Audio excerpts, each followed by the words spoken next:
సహోదరులందరికీ యేసుక్రీస్తు నామములో వందనాలు. మనందరికీ తండ్రి అయిన దేవునికి స్తుతులు, స్తోత్రములు, కృతజ్ఞతాస్తుతులు చెల్లించుచున్నాను.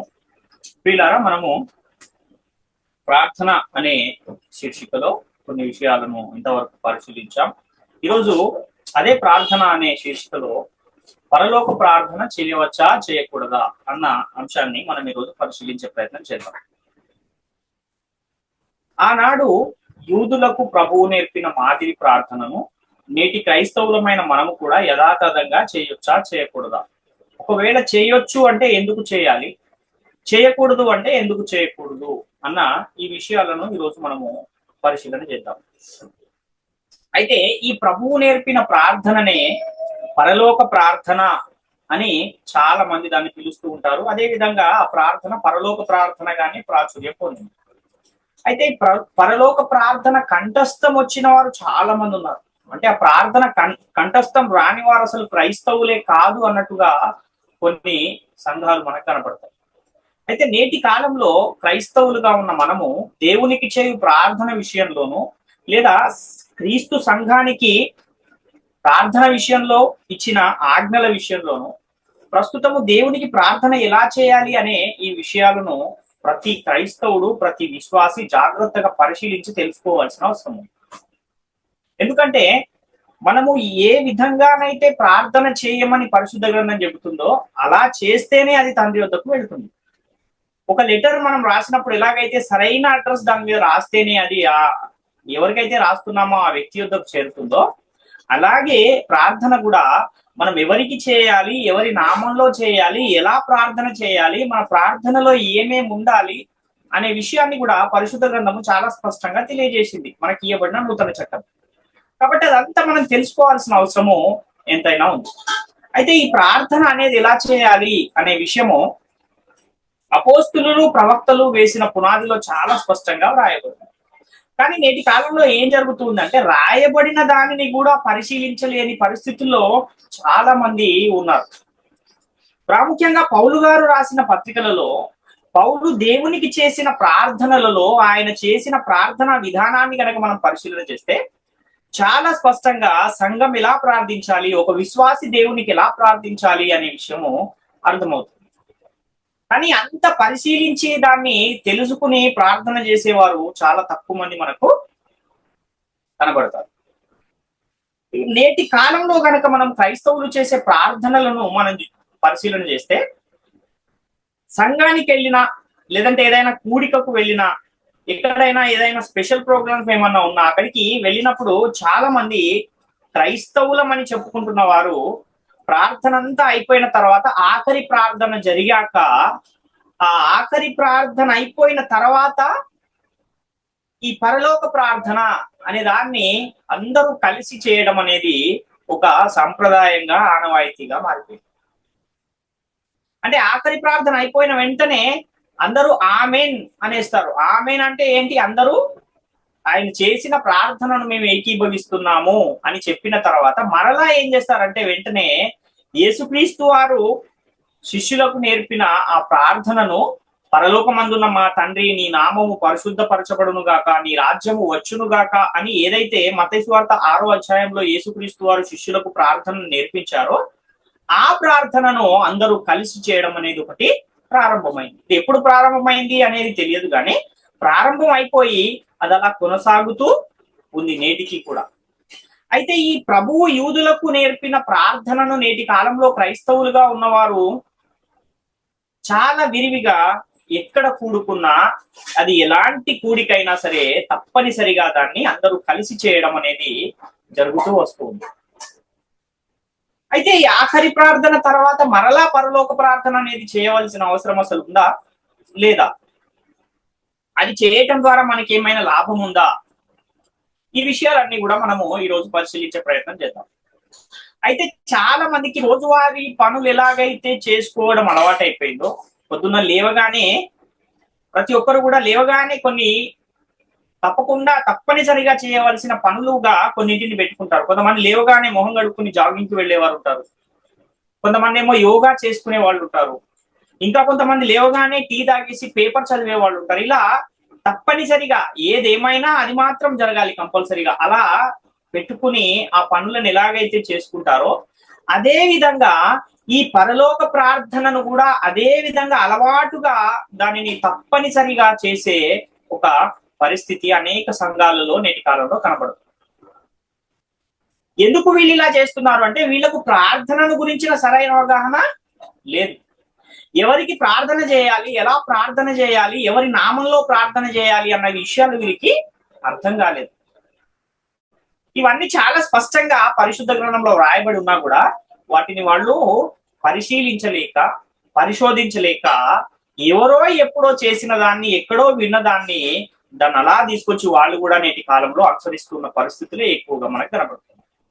మరి ఈ రోజు యేసుక్రీస్తు శిష్యులకు ఎందుకు ఆ రోజు ఉన్న కాలంలో, యేసుక్రీస్తు వారు జీవించిన ఆ కాలంలో యేసుక్రీస్తు వారి శిష్యులకు ఎందుకు అసలు ఈ ప్రార్థన నేర్పించాడు అంటే, వాళ్లకు క్రీస్తు రాజ్యంలో చేర్చబడిన తర్వాత నూతన చట్టంలో భాగంగా ఎవరికి ప్రార్థన చేయాలి, ఎలా ప్రార్థన చేయాలి, ఎవరి నామంలో ప్రార్థన చేయాలి అనే విషయంలో అప్పటికీ ఒక ఆజ్ఞ అనేది ఇంకా జారీ చేయబడలేని కాలంలో ఈ ప్రార్థన వాళ్లకు నేర్పించారు యేసుక్రీస్తు వారు.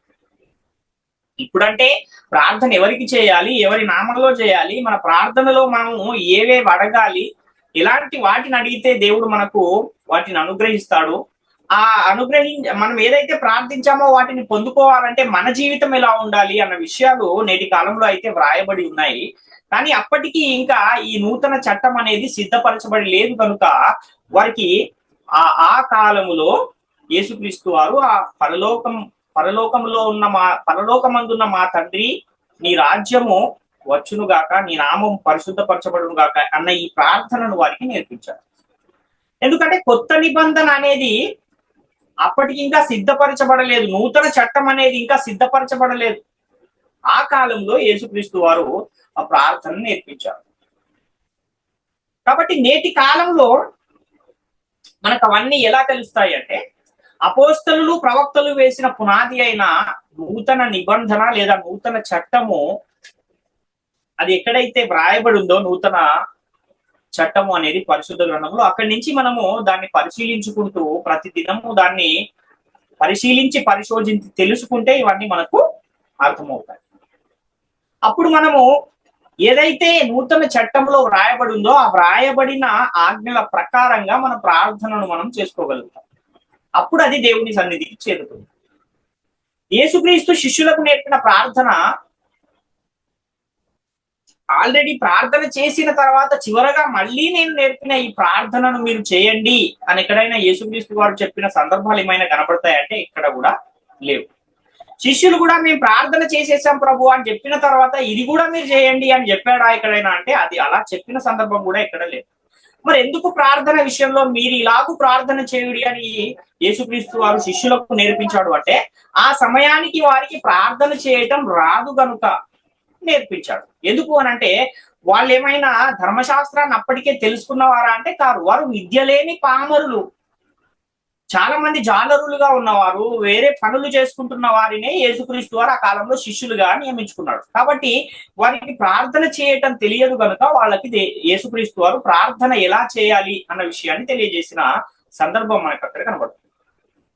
కాబట్టి యేసుక్రీస్తు శిష్యులకు నేర్పించిన ప్రార్థన ఏదైతే ఉందో ఆ ప్రార్థనలో ఏదైతే అడగమన్నాడో అవన్నీ మనం కూడా అడగడం అనేది వాక్యానుసారమేనా అనే విషయాన్ని కూడా మనము పరిశీలించవలసిన అవసరం. అయితే ఆ కాలంలో దేవుని రాజ్యం అనేది ఇంకా భూమి మీద స్థాపించబడలేదు. అంటే దేవుని రాజ్యం ఇంకా స్థాపించబడని కాలంలో యేసుక్రీస్తు వారు ఆ ప్రార్థనను వారికి నేర్పిస్తున్నారు. అందుకనే యేసుక్రీస్తు వారు నీ రాజ్యము వచ్చునుగాక అని ఆ ప్రార్థనలో తండ్రిని అడగమన్నాడు. నేటి కాలంలో కూడా అదే ప్రార్థన యథావిధిగా చేస్తూ నీ రాజ్యము వచ్చునుగాక అని ప్రార్థన చేయొచ్చా అనంటే, ఆల్రెడీ రాజ్యం వచ్చాక కూడా అలా చేయొచ్చా అంటే ఒకసారి మీరే విజ్ఞులైతే దీన్ని ఆలోచించాలని మీకు నేను వేడుకుంటున్నాను. కానీ నీ రాజ్యము వచ్చునుగాక అని చాలా మంది నేటి కాలంలో కూడా ప్రార్థనలు చేస్తున్నారు. నేటి కాలంలో దేవుని రాజ్యం అనేది వచ్చిందా రాలేదా అంటే వచ్చేసింది అని అనేకమైన లేఖన సాక్ష్యాలు మనకు పరిశుద్ధ గ్రంథంలో కనపడతాయి. మరి దేవుని రాజ్యం వచ్చాక కూడా నీ రాజ్యం వచ్చునుగాక అని ప్రార్థన చేయడం అనేది వాక్యానుసారమైనదేనా, సరైనదేనా ఒకసారి మీరే ఆలోచించవలసిన అవసరం. ఇంకా మనం ఆలోచిస్తే ఆ కాలంలో ప్రార్థన ఎవరి నామంలో చేసేవారు? ఈ నామంలో చేయండి అని ఏదైనా ఆజ్ఞ ఉందా అని అంటే అప్పటికి ఎవరి నామంలో ప్రార్థన చేయాలనేది ఏం లేదు. డైరెక్ట్ గా తండ్రికే ప్రార్థన చేసే ఒక విధానము ఆ కాలంలో ఉంది. అందుకే యేసుక్రీస్తు వారు కూడా అనేక సందర్భాలలో డైరెక్ట్ గా తండ్రికే ప్రార్థన చేసిన సందర్భాలు మనకు కనబడతాయి. అదే విధంగా యేసుక్రీస్తు కూడా శిష్యులకు ప్రార్థన నేర్పిస్తూ తండ్రికి మీరు ఇలాగూ ప్రార్థన చేయుడి అని, పరలోకమందున్న మా తండ్రి నీ నామం పరిశుద్ధపరచబడును గాక, నీ రాజ్యము వచ్చును గాక అన్న ఈ ప్రార్థనను వారికి నేర్పించిన సందర్భాలు మనకు కనబడతాయి. మరి నేటి కాలంలో మనం ఎవరి నామంలో ప్రార్థన చేయాలి అని పరిశుద్ధ గ్రంథం తెలియజేస్తుంది అంటే యేసుక్రీస్తు నామములో తండ్రి అయిన దేవునికి మీరు ప్రార్థన చేయాలి. మీరు ఏం అడిగినను యేసుక్రీస్తు ద్వారానే తండ్రి అయిన దేవుణ్ణి అడగాలి అన్న ఒక నియమము, ఒక నిబంధన అనేది క్రైస్తవులు అనే వారికి ఆజ్ఞగా ఇవ్వబడింది నేటి కాలంలో. కానీ ఆ కాలంలో డైరెక్ట్ గా తండ్రికే ప్రార్థన చేసేవారు కనుక యేసుక్రీస్తు నామములో ఆ ప్రార్థన మనం అడుగుతున్నాము తండ్రి అని అక్కడ వ్రాయబడలేదు ఆ మత్తయి సువార్త 6వ అధ్యాయం. ప్రస్తుతం మనము యేసు నేర్పిన ఆ ప్రార్థనను యథావిధంగా యాజ్ ఇట్ ఈస్ గా అలానే చేయడం వలన మనకి ఏమైనా లాభం ఉందా? ఒకసారి ఆలోచించండి. నేటి కాలంలో మన ప్రార్థన గాని, మన విజ్ఞాపన గాని, మన విన్నపము గాని యేసుక్రీస్తు నామములోనే తండ్రి దగ్గరకు వెళ్ళాలి. మాట చేత గాని, క్రియ చేత గాని మీరేమి చేసినను యేసుక్రీస్తు ద్వారా తండ్రి అయిన దేవునికి కృతజ్ఞతాస్తుతులు చెల్లించుడి అని పరిశుద్ధ గ్రంథము చాలా స్పష్టంగా తెలియజేస్తుంది. దేవుని సన్నిధికి ప్రార్థన వెళ్ళాలి అనంటే, దేవుడు మన ప్రార్థనని వినాలి అంటే క్రీస్తు ద్వారా అది దేవుని యొద్దకు వెళ్ళాలి. క్రీస్తు అనే మధ్యవర్తి లేనటువంటి ప్రార్థన, క్రీస్తు నామములో అడగనటువంటి ఆ ప్రార్థన అది తండ్రి సన్నిధికి చేరదు. అలాంటి ప్రార్థన చేయడం వల్ల మనకు వచ్చే లాభమేమీ లేదు అన్న విషయాన్ని మనము గమనించవలసిన వారమై ఉన్నాం. ఎవరిది చేయిస్తున్నారంటే అపవాది దీనిని కుయుక్తితో, మోసముతో చేయిస్తున్న పరిస్థితి మనకు కనపడుతుంది. అంటే పరిశీలన లేని వారితో, పరిశోధన లేని వారితో అపవాది ఈ విధమైన పరిశుద్ధ గ్రంథములో వ్రాయబడని వాటిని, అంటే మనం ఈ కాలములో అవి అమల్లో లేని వాటిని కూడా చేయిస్తూ ఉంటాడు అన్న విషయాన్ని మనం గమనించుకుంటాం. మత్తయి సువార్తలో 5వ అధ్యాయం 1-2 వచనాలు చూస్తే, ఆయన ఆ జన సమూహములను చూచి కొండ ఎక్కి కూర్చుండగా ఆయన శిష్యులు ఆయన యొద్దకు వచ్చిరి. అప్పుడు ఆయన నోరు తెరిచి ఇలాగు బోధింపసాగెను అంటున్నాడు. అంటే కొండ మీద ప్రసంగము అనేది ఒకటి యేసుక్రీస్తు వారు చేశారు కనుక ఆ కొండ మీద ప్రసంగము చేసిన తర్వాత, ఆ కొండ మీద ప్రసంగం అంతా అయిపోయిన తర్వాత యేసుక్రీస్తు వారు తన శిష్యులకు ప్రార్థన నేర్పిస్తూ ఉన్నారు 6వ అధ్యాయం. దాన్ని మనం ఒకసారి పరిశీలిద్దాం. అసలు ఎలా ప్రార్థన చేయమన్నారు యేసుక్రీస్తు వారు అన్న ఆ విషయాన్ని మనం చూడగలిగితే, మత్తయి సువార్త 6వ అధ్యాయం 9-13 వచనాల్లో ఈ యొక్క సందర్భం అంతా మనకు కనబడుతుంది. కాబట్టి మీరు ఇలాగు ప్రార్థన చేయుడి, పరలోకమందున్న మా తండ్రి నీ నామం పరిశుద్ధపరచబడును గాక, నీ రాజ్యం వచ్చును గాక, నీ చిత్తం పరలోకమందు నెరవేరుచున్నట్లు భూమి అందును నెరవేరును గాక. మా అనుదిన ఆహారము నేడు మాకు దయచేయము, మా రుణస్థులను మేము క్షమించి ఉన్న ప్రకారము మా రుణములను క్షమించుము, మమ్మను శోధనలోనికి తేక దుష్టుని నుండి మమ్మను తప్పించుము, ఎందుకంటే రాజ్యము, బలము, మహిమ నీవై ఉన్నావు స్వామి, ఆమెన్ అని నేటి కాలంలో కూడా చాలా మంది ఇది బట్టి దీన్ని కంఠస్థం చేసి మరి ప్రార్థన అనంతరము దీన్ని అనేకులు చేస్తూ ఉన్న పరిస్థితులు మనకు కనబడుతున్నాయి. ఎవరికి ప్రార్థన చేయమని యేసుక్రీస్తు శిష్యులకు ప్రార్థన నేర్పించాడు అంటే తండ్రికి ప్రార్థన చేయమని నేర్పించాడు. ఎందుకంటే అప్పటికి యేసుక్రీస్తు నామంలో చేయమన్న ఆజ్ఞ లేదు. నీ రాజ్యము వచ్చునుగాక అని ప్రార్థన చేయమన్నాడు అన్నాడు. అలాగే పరలోకమందును భూమి మీదను నీ చిత్తము నెరవేరునుగాక అని ప్రార్థన చేయమని యేసుక్రీస్తు వారు శిష్యులతో చెప్పిన సందర్భం కనపడుతుంది. ఇప్పుడు మనం జాగ్రత్తగా ఆలోచిస్తే, ఎవరైనా ఒక పిల్లవాడు తన తండ్రితో రాసుకోవడానికి నాకు పెన్నులు అయిపోయాయి, కొన్ని పెన్నులు తీసుకురండి డాడీ అని చెప్పాడు అనుకోండి. వాళ్ళ డాడీ ఒక పెన్నుల ప్యాకెట్ తీసుకొచ్చి ఆయనకి ఇచ్చాడు. ఇచ్చిన తర్వాత ఆయన తీసుకుని మరలా నెక్స్ట్ డే ఆ తర్వాత రోజే మరలా నాకు పెన్నులు కావాలని అడిగాడు అనుకోండి.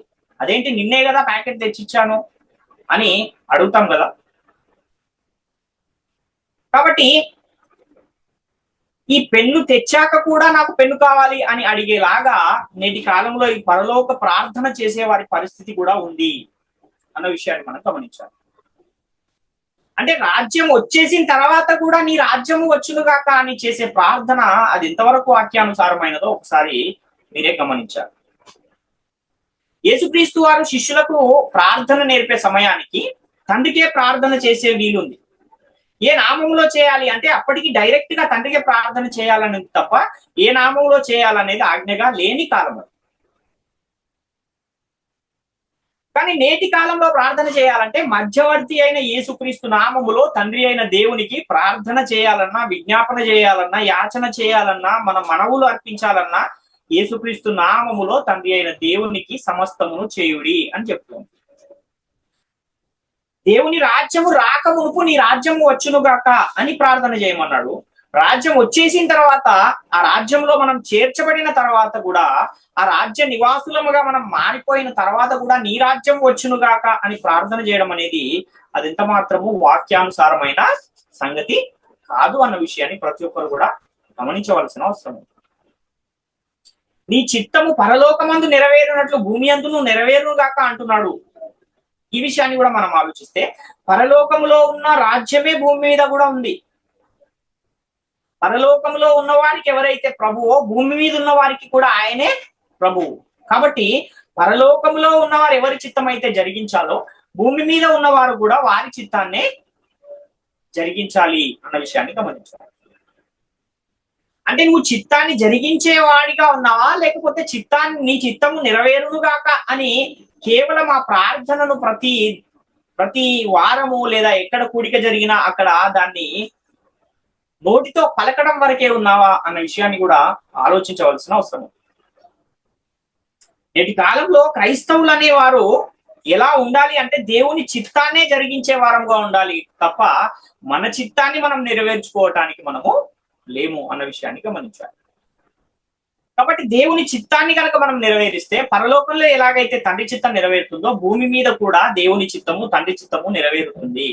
కనుక చాలా మంది నేటి కాలంలో పేరుకు మాత్రమే క్రైస్తవులుగా ఉన్నారు, కానీ దేవుని చిత్తాన్ని నెరవేర్చేవారుగా లేరు అన్న విషయాన్ని కూడా మనం ఆలోచించవలసిన అవసరం. కాబట్టి యేసుక్రీస్తు పరలోకమందున్న మా తండ్రి అని ప్రార్థన చేయమన్నాడు. కానీ ఏదైతే యేసుక్రీస్తు శిష్యులకు నేర్పించాడో ఆ ప్రార్థననే యథాతథంగా చేయడం వలన మనకు వచ్చే లాభం ఏమీ లేదు అన్న విషయాన్ని మనం గ్రహించాలి. ఇప్పుడున్న పరిస్థితిలో కనుక మనము ఎవరికి ప్రార్థన చేయాలి అని ఆలోచిస్తే యేసుక్రీస్తు నామములో తండ్రి అయిన దేవునికి మనము ప్రార్థన చేయువారమై ఉన్నాం. కొలస్సీ పత్రిక 3:17 మనం చూస్తే కొలస్సీలకు రాసిన పత్రిక 3:17 మరియు మాట చేత గాని క్రియ చేత గాని మీరేమి చేసినను ప్రభు అయిన యేసు ద్వారా తండ్రి అయిన దేవునికి కృతజ్ఞతాస్తుతులు చెల్లించుచు సమస్తమును ఆయన పేరట చేయుడి అంటున్నాడు. అంటే ప్రభువు అయిన యేసుక్రీస్తు ద్వారా తండ్రి అయిన దేవునికి కృతజ్ఞతాస్తుతులు చెల్లించాలి. మీరు ఏం చేసినా సరే మీకు ఎవరు ఉండాలి మధ్యలో అంటే యేసుక్రీస్తు వారు ఉండాలి. ఆయన నామంలోనే ప్రతిదీ కూడా తండ్రి అయిన దేవుని యొద్దకు వెళ్ళాలి అని ఇక్కడ చాలా స్పష్టంగా సంఘానికి ఇవ్వబడిన ఆజ్ఞలో మనకు తెలియజేయబడుతుంది. కానీ పరలోక ప్రార్థనలో యేసుక్రీస్తు ద్వారా తండ్రి అయిన దేవునికి ప్రార్థన చేస్తున్నట్టు లేదు. ఎందుకంటే అప్పటికీ యేసుక్రీస్తు వారు మహిమపరచబడలేదు. యేసుక్రీస్తు కూడా తండ్రికే డైరెక్ట్ గా ప్రార్థన చేశాడు. శిష్యులకు కూడా తండ్రికే డైరెక్ట్ గా ప్రార్థన చేయమని చెప్పాడు.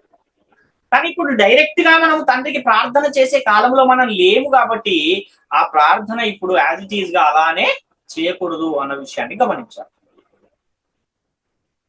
దాని వలన మనకు వచ్చే లాభమేమి లేదు నేటి కాలంలో.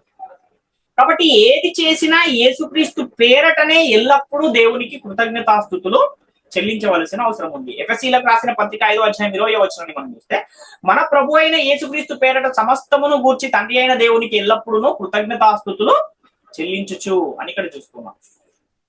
హెబ్రీ పత్రిక 13:15 కూడా మనం చూస్తే కాబట్టి ఆయన ద్వారా మనము దేవునికి ఎల్లప్పుడూ స్తుతియాగము చేయదము అనగా ఆయన నామమును ఒప్పుకొనుచు జీవఫలమును అర్పించుదుము అంటున్నాడు. అంటే యేసుక్రీస్తు ద్వారా ఎల్లప్పుడూ దేవునికి స్తుతియాగము చేయాలి, జీవఫలమును అర్పించాలి అన్న విషయాన్ని ఇక్కడ చాలా స్పష్టంగా తెలియజేస్తున్న సందర్భం మనకు కనపడుతుంది. కాబట్టి యేసుక్రీస్తు నామము లేకుండా, మధ్యవర్తిగా యేసుక్రీస్తు లేకుండా మన ప్రార్థన అనేది తండ్రి యొద్దకు వెళ్ళదు. కనుకనే ఆ పరలోక ప్రార్థన అనేది నేటి కాలంలో అది మనం చేయవలసినది కాదు. కాబట్టి మనం వాక్యాన్ని చదివేటప్పుడు ఆ రాయబడిన మాటలు ఏ కాలానికి సంబంధించినవి, అవి ఎప్పటి వరకు అమల్లో ఉన్నాయి అన్న విషయాన్ని కూడా మనము పరిశీలించి దాన్ని చదువుకుంటే అది మనకు అర్థమయ్యే అవకాశము ఉంది. కాబట్టి ఇవన్నీ పరిశీలిస్తే పరలోక ప్రార్థన యేసుక్రీస్తు నామంలో చేసింది కాదు. ఆ ప్రార్థన ఆ రోజుల్లో యూదులకు యేసుక్రీస్తు వారు చేయమని నేర్పిన ప్రార్థన. కాబట్టి ప్రార్థన అని ఎక్కడ కనబడినా కొత్త నిబంధన చట్టం ప్రకారం నేటి కాలంలో యేసుక్రీస్తు నామములోనే తండ్రి అయిన దేవునికి చేయాలి అన్న విషయాన్ని మనము గ్రహించాలి, గమనించాలి. నేటి కాలంలో పరలోక ప్రార్థన చేయడం వలన మనకు వచ్చే లాభం ఏమీ లేదు. పైగా ఆ పరలోక ప్రార్థన చేయడం వలన మన అజ్ఞానాన్ని మనం బయట పెట్టుకున్న వారముగా ఉంటాం. అదేవిధంగా దేవుని ఉగ్రతకు పాత్రలం అవుతున్నాము. ఎందుకంటే నీ రాజ్యము వచ్చునుగాక అని రాజ్యము రాకముందు చేయాలి అని యేసుక్రీస్తు వారు నేర్పిన ప్రార్థన అది. కానీ నేటి కాలంలో దేవుని రాజ్యం వచ్చేసింది. దేవుని రాజ్యం వచ్చిన తర్వాత మరలా నీ రాజ్యం వచ్చునుగాక అని ప్రార్థించటం అనేది అది ఎంత మాత్రము కూడా వాక్యానుసారమైన సంగతి కాదు. అంటే యేసుక్రీస్తు ఆ ప్రార్థన నేర్పించే సమయానికి అప్పటికి జరగని దానిని అడగమని చెప్పాడు. కానీ ఇప్పుడు అది జరిగిపోయిన కాలంలో మనం ఉన్నాం. కాబట్టి నీ రాజ్యం వచ్చునుగా కానీ ఏ కాలంలో అడగమన్నాడంటే రాజ్యం ఇంకా రాని కాలంలో నీ రాజ్యం వచ్చునుగాక అని ప్రార్థన చేయమని చెప్పాడు. కానీ నేటి కాలంలో రాజ్యం వచ్చేసింది, స్థాపించబడిపోయింది, ఆ రాజ్యము వ్యాప్తి చెందుతూ ఉంది, ఆ రాజ్య నివాసులుగానే మనము ఉన్నాం. మనకు క్రీస్తు ప్రభువుగా ఉన్నాడు, క్రీస్తు ఆజ్ఞలను మనం చట్టముగా కలిగి ఉన్నాం. అలాంటి కాలంలో నేడు మనం ఉన్నాం. అంధకార సంబంధమైన రాజ్యము నుండి మనలను విడిపించి తన కుమారుని రాజ్య నివాసులుగా ఆల్రెడీ దేవుడు చేసేశాడు. దేవుని రాజ్యంలో మనం ఉండి కూడా ఇంకా నీ రాజ్యం వచ్చునుగా కానీ ప్రార్థన చేయడం అంటే అది ఎంతవరకు వాక్యానుసారమో ఒకసారి మీరే ఆలోచించండి. మనము ఒక ప్రాంతం నుండి ఇంకో ప్రాంతానికి వెళ్తున్నప్పుడు, ఒక ఊరి నుంచి ఇంకో ఊరికి వెళ్తున్నప్పుడు బస్ స్టాండ్ లో బస్ కోసం వెయిట్ చేస్తున్నాము. మన బాబు ఇంకా ఎప్పుడు వస్తుంది డాడీ బస్సు అని అడిగినప్పుడు ఒక 5 నిమిషాల్లో వస్తుంది అన్నాం. 5 నిమిషాలు అయిపోయింది, బస్సు వచ్చేసింది, బస్సు ఎక్కేసాము, బస్సులో సీట్ దొరికింది, కూర్చున్నాం. బస్సులో కూర్చుని ప్రయాణం చేస్తూ ఉన్నప్పుడు కూడా బస్సు ఇంకెప్పుడు వస్తుంది డాడీ అని పిల్లవాడు అడిగాడు అనుకోండి, ఆ పక్కనున్న వాళ్ళు కూడా ఏంటి వీడికి జ్ఞానం ఉందా లేదా, బస్సులో కూర్చుని మళ్ళీ బస్సు ఎప్పుడు వస్తుంది అని అడుగుతున్నాడు ఏంటి అని ఎలాగైతే అంటారో, ఈ పరలోక ప్రార్థన విషయంలో కూడా నీ రాజ్యము వచ్చునుగా కానీ ఇంకా నీవు ప్రార్థన చేస్తున్నావంటే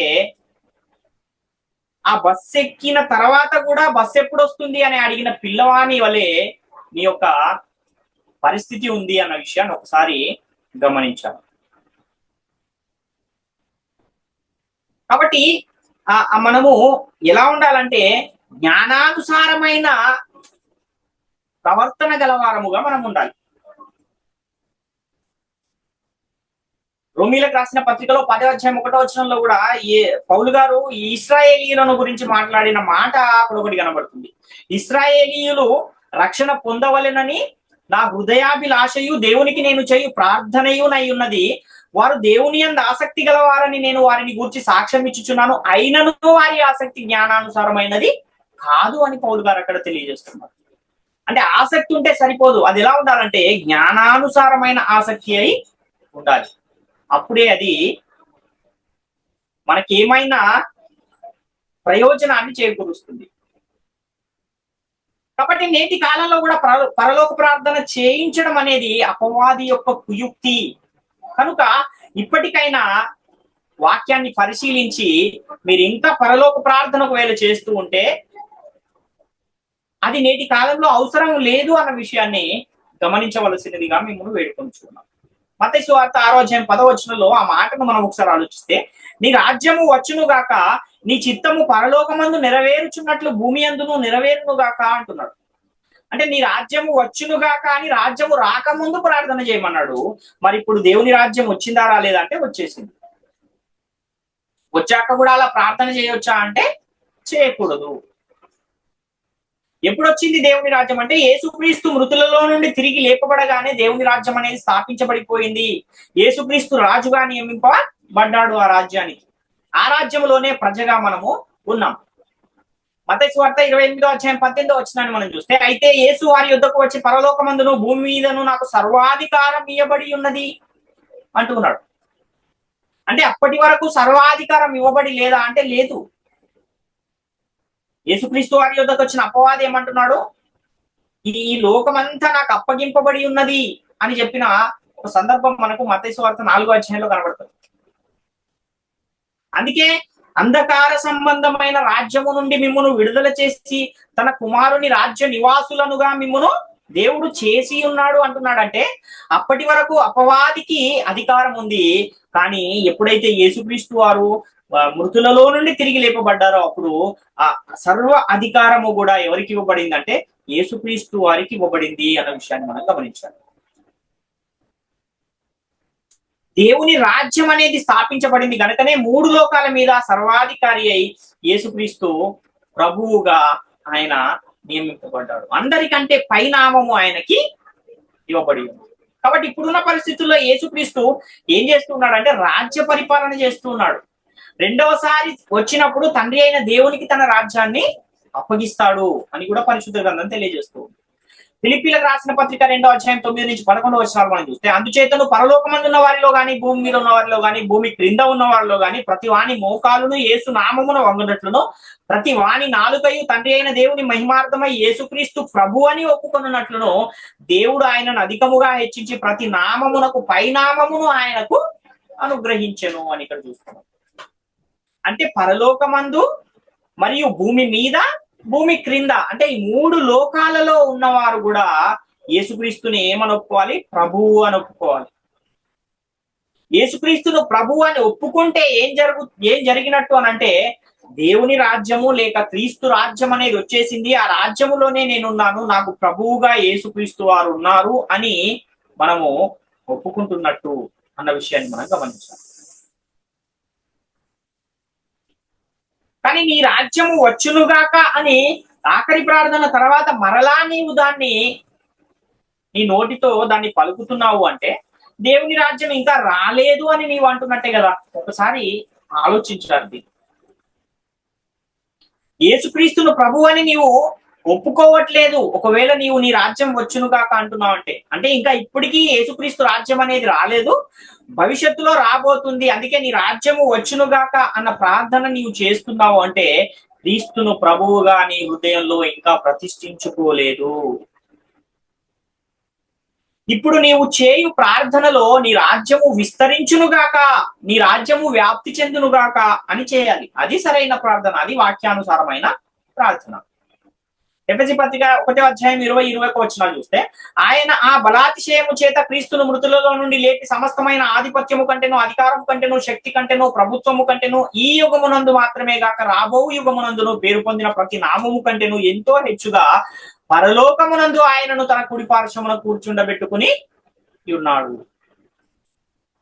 అంటే ఈ భూమి మీద ఎన్ని అధికారాలు ఎన్ని ఆధిపత్యాలు అయితే ఉన్నాయో వాటన్నిటికంటే ఎంతో హెచ్చైన అధికారాన్ని, ఎంతో హెచ్చైన ప్రభుత్వాన్ని, ఎంతో హెచ్చైన నామాన్ని యేసుక్రీస్తు వారికి ఇచ్చి అందరి మీద ప్రభువుగా యేసుక్రీస్తు వారిని దేవుడు నియమించాడు. అలా నియమించి తన కుడి పార్శ్వమున కూర్చుండబెట్టుకున్నాడు అని ఇక్కడ చూస్తున్నాం. కాబట్టి యేసుక్రీస్తు వారు కలిగి ఉన్న మహిమను మనము తెలుసుకోలేకపోతే ఇలానే నీ రాజ్యము వచ్చునుగాక అని ప్రార్థిస్తారు. అంటే యేసుక్రీస్తు మహిమను గ్రహించలేని వారు. ఒకవేళ యేసుక్రీస్తు మహిమను కనుక నీవు గ్రహించగలిగితే, యేసుక్రీస్తుకి అందరికంటే పైనామము దేవుడు ఇచ్చాడు అన్న విషయము నీకు అర్థమైతే, యేసుక్రీస్తు అందరికీ ప్రభువుగా యేసుక్రీస్తును దేవుడు నియమించాడు అన్న విషయం కనుక నీకు అర్థమైతే, ఆ యేసుక్రీస్తు యొక్క రాజ్యములోనే నేనున్నాను అన్న విషయం నీకు అర్థమవుతే నీ రాజ్యము వచ్చునుగాక అని నీవు ప్రార్థించవు. యూదులైన తన శిష్యులకు యేసుక్రీస్తు నేర్పిన ప్రార్థనను యథాతథంగా నీవు చేస్తున్నావు అంటే క్రీస్తు పొందుకున్న ఆ మహిమను నీవు ఇంకా గుర్తించలేదు కనుకనే అలా ప్రార్థిస్తున్నావు అన్న విషయాన్ని గ్రహించవలసిన అవసరం. కనుక యేసుక్రీస్తు మహిమను గ్రహించని వారు, గుర్తించని వారు క్రీస్తు రాజ్యంలోనే లేనట్టు అన్న విషయాన్ని గమనించాలి. ఎందుకంటే క్రీస్తును అధిపతిగా, ప్రభువుగా ఒప్పుకొని వారే అలా నీ రాజ్యము వచ్చునుగాక అని ప్రార్థన చేస్తూ ఉంటారు.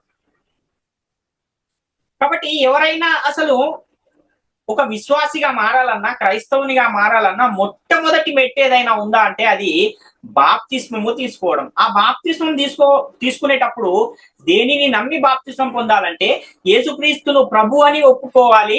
దేవుడు క్రీస్తును మృతులలో నుండి లేపాడని హృదయమందు విశ్వసించి బాప్తిస్మం పొందాలి. కాబట్టి బాప్తిస్మం తీసుకునేటప్పుడేమో యేసును ప్రభు అని ఒప్పుకొని, దేవునికి నీవు చేసే ప్రార్థనలోనేమో నీ రాజ్యము వచ్చును గాక అంటున్నావు అంటే యేసును ప్రభువుగా నోటితో ఒప్పుకున్నావు కానీ హృదయంలో ఇంకా దాన్ని నువ్వు అంగీకరించలేదు అని నీ ప్రార్థన తెలియజేస్తుంది. ఇన్ని లేఖన సాక్ష్యాలు ఉన్నా కూడా కొంతమంది వాతవేయబడిన మనస్సాక్షి గల వారై ఉండి సత్యవాక్యాన్ని నిరాకరిస్తూ ఉంటారు. అలాంటి వారిని మనము ఏమి చేయలేము. మొదటి పేతురు పత్రిక 3వ అధ్యాయం 22వ వచనాన్ని మనం చూస్తే, ఆయన పరలోకమునకు వెళ్లి దూతల మీదను, అధికారుల మీదను, శక్తుల మీదను అధికారం పొందిన వాడై దేవుని కుడిపార్శ్వమున ఉన్నాడు. కాబట్టి ఆయన అధికారము పొందిన వాడై ఉన్నాడు. సర్వాధికారం ఆయనకి ఇవ్వబడి ఉంది. అపోస్తలుల కార్యాలు 2వ అధ్యాయం 36వ వచనాన్ని మనం చూస్తే, మీరు సిలువ వేసిన ఈ యేసునే దేవుడు ప్రభువుగాను క్రీస్తుగాను నియమించను, ఇది ఇశ్రాయేలు వంశమంతయు రూఢిగా తెలుసుకొనవలెనని చెప్పాను. అంటే ఆయన ప్రభువుగా, ఎవరు? దేవుడు ఆయనను ప్రభువుగా, క్రీస్తుగా నియమించాడు. కాబట్టి ఆ దేవుడు నియమించిన ఆ నియామకాన్ని నిరాకరిస్తున్నావు ఒకవేళ నీవు నీ రాజ్యం వచ్చునుగా కానీ ప్రార్థిస్తే. కాబట్టి యేసుక్రీస్తు వారు ప్రస్తుత కాలంలో రాజ్యపాలన చేస్తూ ఉన్నాడు అన్న ఆ విషయాన్ని కూడా మనం చూడగలిగితే కొరింథీయులకు రాసిన మొదటి పత్రిక 15వ అధ్యాయం 24-25 వచనాలు చూస్తే, అటు తరువాత ఆయన సమస్తమైన ఆధిపత్యమును, సమస్తమైన అధికారమును, బలమును కొట్టివేసి తన తండ్రి అయిన దేవునికి రాజ్యమును అప్పగించును. అప్పుడు అంతం వచ్చును. ఎందుకనగా తన శత్రువులనందరినీ తన పాదముల క్రింద ఉంచు వరకు ఆయన రాజ్య పరిపాలన చేయుచుండవలెను అని చెబుతున్నాడు. అంటే యేసుక్రీస్తు రెండోసారి వచ్చినప్పుడు ఏం చేస్తాడంటే తండ్రి అయిన దేవునికి రాజ్యాన్ని అప్పగిస్తాడు. తర్వాత అంతం వస్తుంది.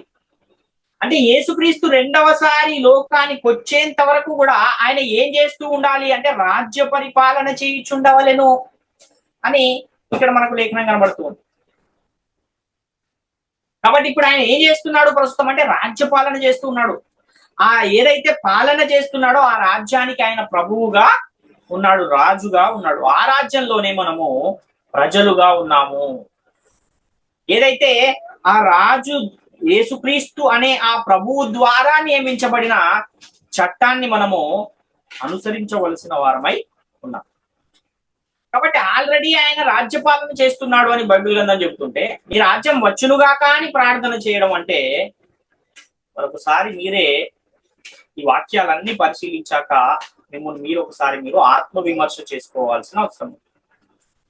కొలస్సీయులకు రాసిన పత్రిక 1వ అధ్యాయం 13వ వచనాన్ని కూడా మనం చూస్తే, ఆయన మనలను అంధకార సంబంధమైన అధికారములో నుండి విడుదల చేసి తాను ప్రేమించిన తన కుమారుని యొక్క రాజ్య నివాసులనుగా చేసెను అని ఇక్కడ చూస్తున్నాం. చేసెను, అది జరిగిపోయింది ఆల్రెడీ.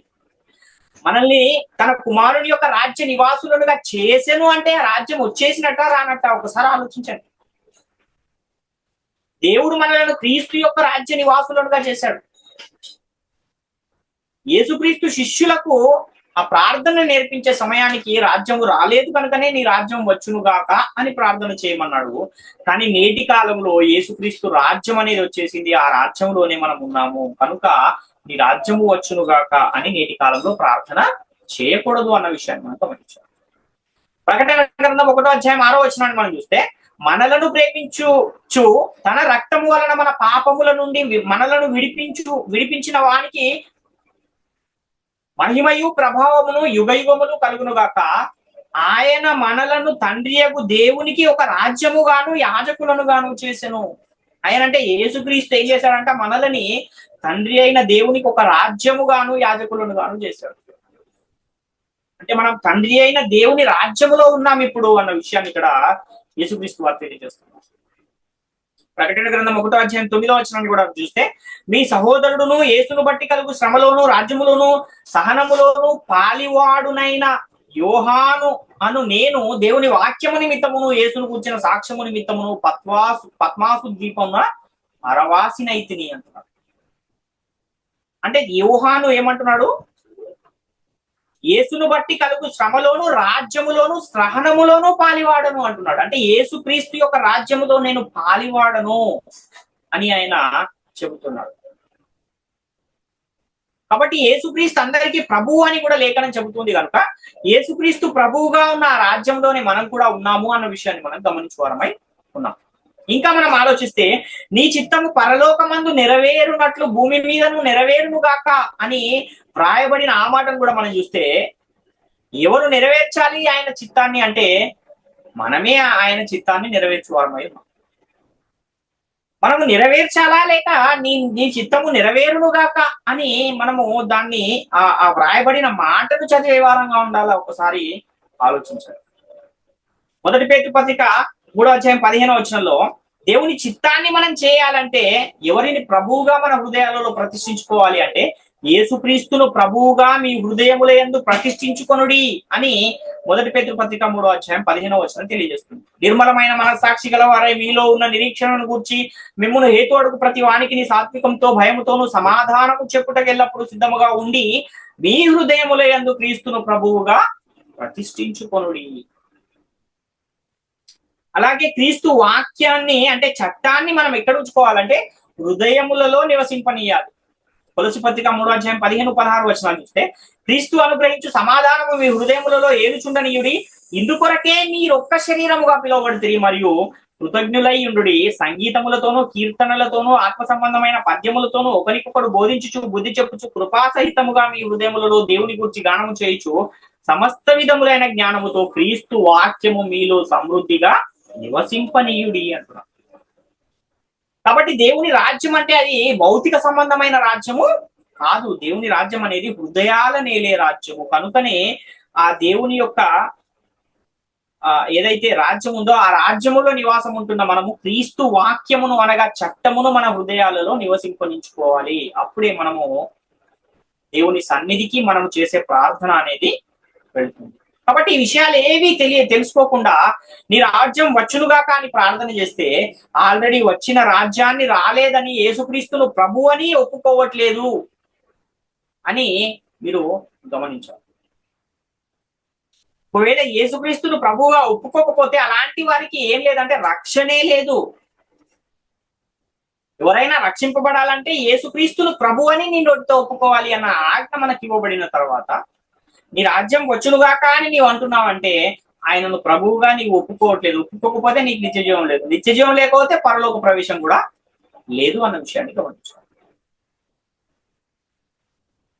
కాబట్టి ఈ పరలోక ప్రార్థన అనేది కేవలము ఆ కాలానికి మాత్రమే పరిమితం. అది కూడా ఎప్పటి వరకు అమల్లో ఉంది అంటే యేసుక్రీస్తు వారు మరణించి సమాధి చేయబడి తిరిగి లేపబడినంత వరకే అది అమల్లో ఉంది. ఎప్పుడైతే యేసుక్రీస్తు వారు తిరిగి లేచారో, మృతులలో నుండి తిరిగి లేపబడ్డాడో ఆ తర్వాత నుండి ఈ ప్రార్థన అనేది అమల్లో లేదు. ఎందుకంటే అప్పటికే దేవుని రాజ్యం వచ్చేసింది.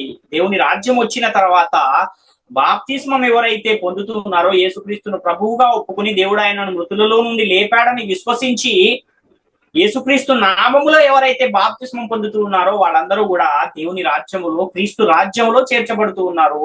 యేసుక్రీస్తును ప్రభువుగా ఒప్పుకుంటూ ఉన్నారు అన్న విషయాన్ని గమనించాలి. ఇంకొక విషయాన్ని కూడా మనం ఆలోచిస్తే 11వ వచనంలో మా అనుదిన ఆహారము నేడు మాకు దయచేయుము అని ఇక్కడ కనబడుతుంది. మనం ఆలోచిస్తే అంటే ఏనాటి ఆహారము ఆనాడే కూర్చుకునే విధంగా నేటి కాలంలో ఎవరైనా ఉన్నారా? ఒక్కసారి ఆలోచించాలి. అంటే నెలకు సరిపడా సరుకులు ఒకేసారి తెచ్చుకుని ఇంట్లో స్టాక్ ఉంచుకునే వారుగానే నేటి కాలంలో ప్రతి ఒక్కరు కూడా కనబడతారు. కానీ ఏనాటి ఆహారం ఆనాడే కూర్చుకునే వారు ఉన్నారా నేటి కాలంలో అంటే లేదు. మరి ఒక నెలకు 2 నెలలకు సంబంధించిన ఆ సరుకులన్నీ తెచ్చి ఇంట్లో పెట్టుకుని మా అనుదిన ఆహారము నేడు మాకు దయచేయము అని ప్రార్థించటము ఏమైనా అది వాక్యానుసారంగా ఉందా? ఒకసారి ఆలోచించండి. దీన్ని కూడా మీరు ఆలోచించాలి, పరిశీలించాలి. ఒకవేళ ఈ రోజు తినడానికి మాత్రమే డబ్బులు ఉన్నాయి, రేపటికి లేవు, అప్పుడు దేవుని ప్రార్థించు. నేడు మా అనుదిన ఆహారము నేడు మాకు దయచేయము అని. అలాంటి పరిస్థితుల్లో కూడా ఉంటే ఉండొచ్చు ఎవరైనా అక్కడక్కడ ఎవరో గాని, చాలా వరకైతే 1 నెల, 2 నెలలు, 3 నెలలకు సంబంధించిన సరుకులు కూడా ఒకేసారి తీసుకొచ్చుకుని ఇంట్లో స్టోర్ చేసుకునేవారు కూడా చాలా మందే ఉన్నారు. దేవుని రాజ్యం కూడా వచ్చేసిన కాలంలోనే మనం ఉన్నాం. అంతేకాకుండా దేవుని చిత్తాన్ని మనము నెరవేర్చు వారముగా ఉన్నాం. కాబట్టి ఈ విషయాలన్నింటినీ కూడా మీరు మరొకసారి పరిశీలించండి, పరిశోధించండి. ఇది ఒకవేళ మీకు వాక్యానుసారమైన విషయముగా గనక అనిపిస్తే, మీరు ఒకవేళ ఈ పరలోక ప్రార్థన నేటికి కూడా చేస్తూ ఉన్నవారైతే దానిని మీరు మానుకోండి, చేయకండి. ఎందుకంటే అది నేటి కాలంలో అది అనుసరించవలసిన ప్రార్థన కాదు. నేటి కాలంలో ప్రార్థన మనం చేయాలి అనంటే యేసుక్రీస్తు నామములో తండ్రి అయిన దేవునికి ప్రార్థన మనము చేసే కాలంలో నేటి కాలంలో ఉన్నాం. కాబట్టి ప్రియులారా, ప్రాముఖ్యమైన ఈ విషయాలన్నీ కూడా ప్రతి ఒక్కరు గమనించి గ్రహించి దేవుని కృపకు పాత్రులుగా ఉండాలని మిమ్మల్ని అందరినీ వేడుకొనుచు ఈ నా మాటలు ముగిస్తున్నాను. అందరికీ వందనాలు.